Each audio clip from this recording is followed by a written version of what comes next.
Hello, we're going to look in this video at whether or not certain expansions can be of use in physics. But first, a little bit of terminology. So, the idea that we can have some variable multiplied by itself like this is called a monomial. Totally useless, nobody is interested. However, things do get interesting when we have more than one term in our expression. So x cubed plus 4x minus 7, for example. But there's a special category of polynomial which are of particular interest to us, binomials. If I was to write, for example, x squared plus 2x plus 1, then this is a very special equation because it is the result of 1 plus x squared.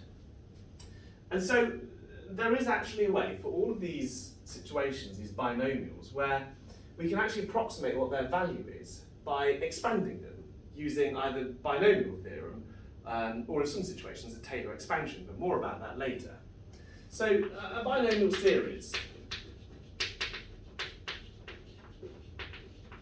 of, say, well, not 1 plus x squared, but 1 plus x to the n, will be equal to 1 plus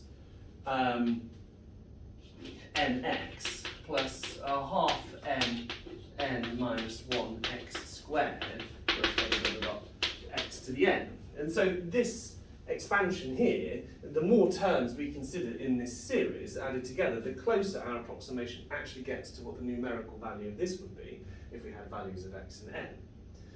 But say I want to go one further. Well, say, for example, any two things, a plus b, for example, a plus b to the n. I want to think about what this might be. Is there some formula that enables me to predict what the expansion is going to be? Well, yeah, there is. For example, if I had a plus b to the 1, well, that's just a plus b. It's because I've multiplied it by 1. Everything is just multiplied by 1. But if I had a plus b squared, then what I'm going to have is a squared. I'm multiplying out the brackets here. I've got one expression of a plus b, multiplying it by a plus b. And so I've got 2ab, and then I've got b squared. And I can keep doing this forever. A plus b cubed, well, I now just need to multiply everything by a plus b. So I would have a cubed plus 3a squared b plus 3ab squared plus b cubed. Now what you notice about this is two things, and this is where the pattern is going to come in. First of all, the exponent on each of these letters is getting smaller in opposite ways. So the exponent on a is cubed, squared to the power of 1 to the power of none, and so it's not even present. And the exponent on b is none, and then 1, and then 2, and then 3. So the exponents are following a regular pattern, but what about the coefficients? What about these numbers? Well, these numbers here are actually doing something quite interesting themselves. Blaise Pascal came up with this idea that if you took any two numbers, well, let's start with 1 and 1, and we consider what 1 and 1 is equal to. 2, and then 1 and 1, because you've got to imagine the zeros. And then what I would next do is add 1 and 2 together, and that would create 3. 3, and then here 1 and 0, 1 and 1. Now 3 and 3 would give me 6, 3 and 1 would give me 4, and that would be 4, and this would be 1 and 1. This is Pascal's triangle. We can carry on. 4 and 6 would give me 10, so and so. But what you can see is that this Pascal's triangle is actually giving us a really good idea of what the coefficients are doing. The coefficients in this formula are following Pascal's triangle, 1 and 1, and then 1, 2 and 1, and 1, 3, 3, and 1. So I could actually make a prediction about what the next line would be in this example, because I would have a plus b to the 4, and then the very first thing I would know is that we would have a to the 4, representing the 1, and then we'd have 4a cubed b, and then we would have 6a squared b squared plus, what would be next? So we'd have a 4 ab cubed, and then finally a b4 afterwards. So there is a pattern that we can use to figure out what the expansion should be on any binomial. Okay, I'll rub all this off and then I'll show you something else.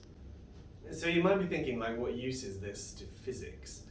Well, consider this. So E equals mc squared is a Newtonian version of Einstein's mass energy equivalence.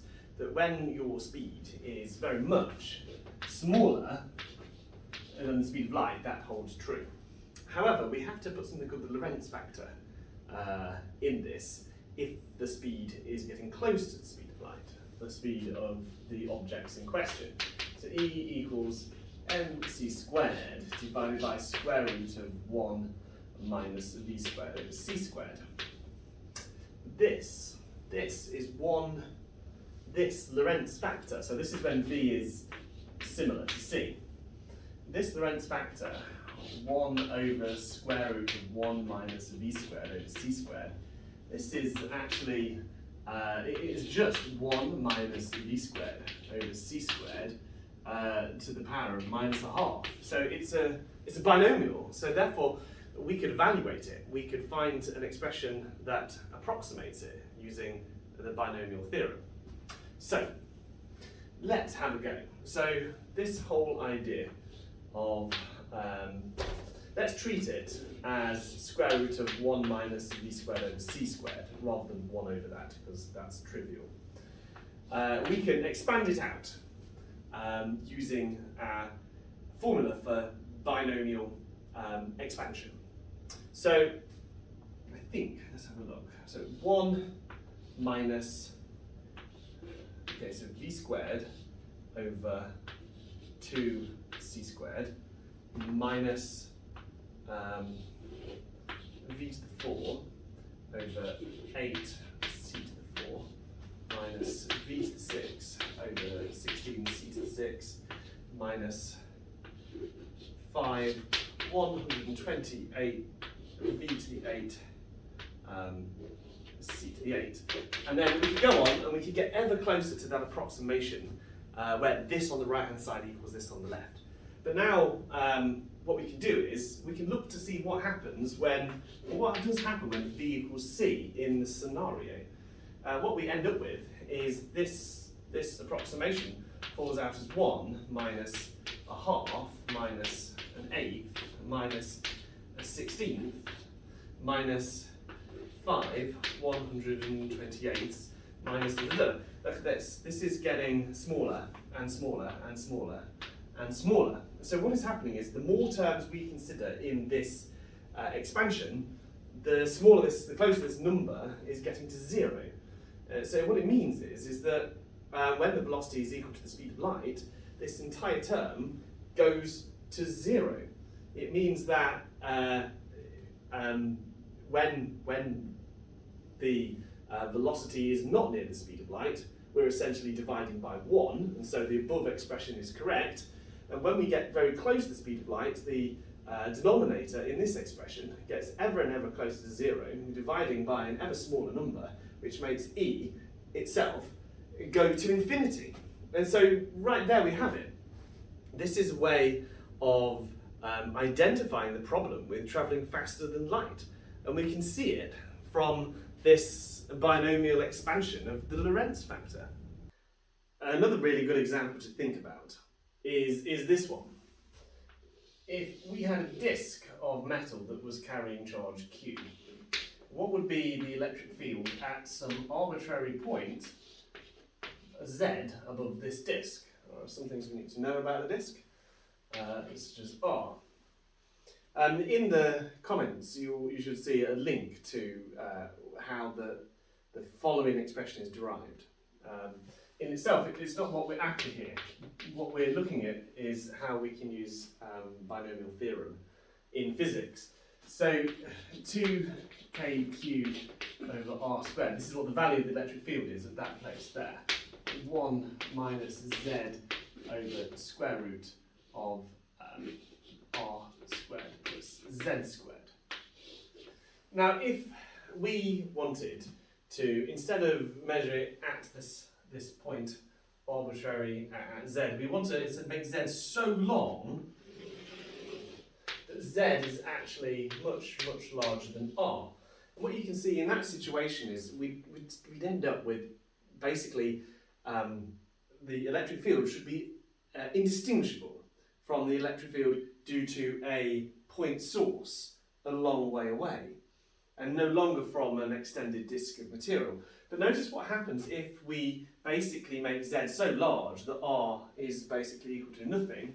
If we try to put that into this formula, 2kq over r squared, then 1 minus z over root z squared, because r squared is basically shrunk away to next to nothing, and you can basically see without us having to do anything to this side, 2kq over r squared, that we've now got 1 minus, well, square root of z squared is z, but z over z equal to 1 minus 1 is equals to 0. Not right. We can't do it that way. So we must use something else. Now, before we do, there's one thing I want to do to this, to rearrange it, just to make the next step more obvious. If we divide by z, then we can write it in a slightly different expression, which is going to look more familiar to us based on the previous example we just used. So z, 1 minus z root of 1 plus r squared over z squared. Wow. And now you can see that this looks just like the Lorentz factor. It's the same. So we can use binomial theorem to see what happens to this and express it in the following way. So with binomial theorem, we've got 1 plus x to the n can be approximated by doing 1 plus n x. So let's have a look at this denominator here. How can we approximate that as something else? Well, the very first thing that I need to do is take 1 plus r squared over z squared. Now, it's to a power. In this case, it's to the power of minus half. So that can be written out as 1 minus r squared over 2z squared. And so if we substitute that back into the original formula, look what happens. So E is equal to 2 kq over r squared, 1 minus z over z multiplied by 1 minus r squared over 2z squared. Now notice what's happening here. First of all, the z over the z cancel out, the r squared over the r squared cancel out, the 2 and the 2 cancel out, the 1 minus 1 cancels out. And so what we find is, now that we've used binomial theorem to represent the denominator in this thing here, we've expanded it out, put it in, we end up with kq over z squared, which is basically the same as saying k is the constant 1 over 4 pi epsilon naught, q over r squared. Now, I know we use r earlier to represent the radius of the thing, but actually what we realise is that is the familiar root mean square relationship for the electric field of a point charge. And so we can derive that only from this when we use binomial theorem.